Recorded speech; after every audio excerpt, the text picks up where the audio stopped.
محافظندان تاجیکستان همه یکجا با زحمت اهلانه خود این وطن و این سرزمین اجدادی را آباد می‌سازیم. دولت صاحب اختیارمان را پیشرفته می‌گردانیم و جایگاه و آبروی آن را در عرصه جهان باز هم بلند می‌برداریم.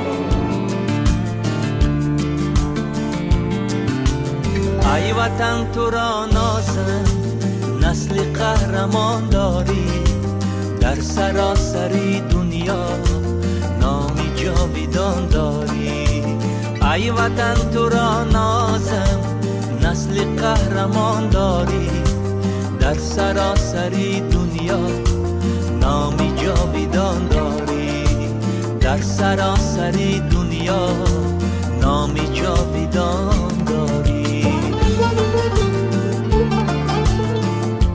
زهی استقلال، زهی ملت تاجدار، زهی تاجیکستان، زهی امام علی رحمان.